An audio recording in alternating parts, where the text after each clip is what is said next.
Anak-anak 11-11-nya alhamdulillah saya sendiri. Jadi saya punya cita-cita dengan izin Allah ya, baca, tulis, hitung dan baca Quran di tangan ibunya sendiri.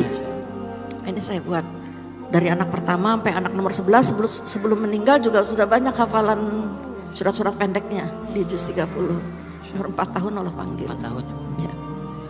Nah, itu jadi dibuat kurikulumnya Mas. Nah, sampai Di kurikulum ya. Ya dibuat. Saya bikin sendiri.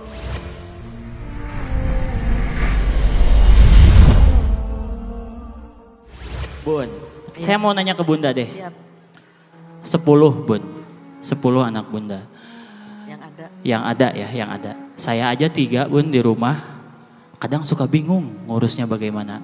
Kasih tips dong Bun, 10 anak yang ada, semuanya hafiz Quran. Apa sih tips yang paling utama yang harus dilakukan oleh orang tua agar anak-anak bisa menjadi seperti itu?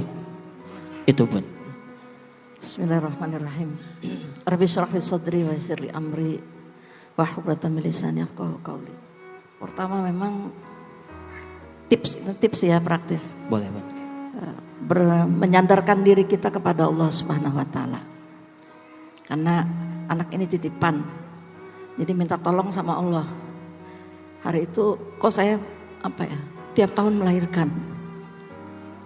Jadi orang lihat saya itu kalau nggak gendong di dalam, gendong di luar. Anak yang paling dekat umurnya itu nomor 1, nomor 2, nama nomor 6 dengan nomor 7 dengan nomor 8. Nah alhamdulillah keempat-empatnya sudah selesai 30 juz dan ya secara umum Allah beri karunia berprestasi. Yang kedua memang harus kerjasama dengan suami, ini penting. Alhamdulillah ada bapak dan ibu di sini hadir. Tepuk tangan buat bapak-bapak utamanya. Tepuk tangan bapak-bapak. Karena pemimpin dalam keluarga itu adalah bapak. Ya. Istri pada dasarnya ya mengikuti visi bapak. Dan alhamdulillah suami saya klop Allah kasih. Ya dia sibuk dakwah, tahu-tahu dilihat sampai rumah anak-anaknya udah pada pintar ngaji. Masya Allah. Udah bisa baca Quran, hafalannya sudah nambah. Begitu lihat saya hamil terus, jadi dia ambil anak yang paling gede untuk setoran hafalan sama bapak. Nah, saya sementara pegang adik-adiknya. Yang ketiga, memang ini tips juga ya saya kira penting Bapak Ibu, membuat peta kayak kurikulum lah gitu. Ada target-target, misalnya anak kita umur 6 tahun harus sudah selesai membaca Al-Quran dengan bacaan dan tajwid yang benar. Jadi dulu cita-cita saya sebenarnya bukan menjadikan anak-anak hafiz, tapi kepingin anak-anak jadi anak yang soleh. Insya Allah. Nah, soleh itu mencakup semuanya.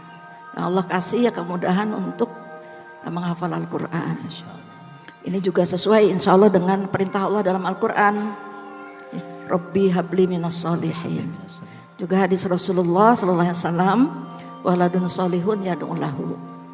Jadi yang diminta oleh Allah kepada kita bagaimana mendidik anak-anak menjadi anak yang soleh. Nah itu, jadi saya suka nangis juga nih, sebenarnya nangis sama dengan anak-anak. Boleh Bu, gak apa-apa. Kalau nangis saya itu kalau anak-anak udah di atas 7 tahun, saya takut mereka gak bisa baca Quran. Masya Allah. Jadi saya sampai yang ini keempat ya, janji saya kepada Allah. Pokoknya gimana, jangan sampai anak-anak bisa baca Quran di tangan orang lain. Anak-anak 11-11-nya alhamdulillah saya sendiri. Jadi saya punya cita-cita dengan izin Allah ya, baca, tulis, hitung dan baca Quran di tangan ibunya sendiri. Ini saya buat dari anak pertama sampai anak nomor 11, sebelum meninggal juga sudah banyak hafalan surat-surat pendeknya di juz 30. Umur 4 tahun Allah panggil. 4 tahun ya. Nah itu jadi dibuat kurikulumnya Mas. Sampai di kurikulum ya Bu? Ya dibuat, saya bikin sendiri. Tantangannya ada sih. Nah ini gak sendirian ya, sama suami, sama keluarga besar.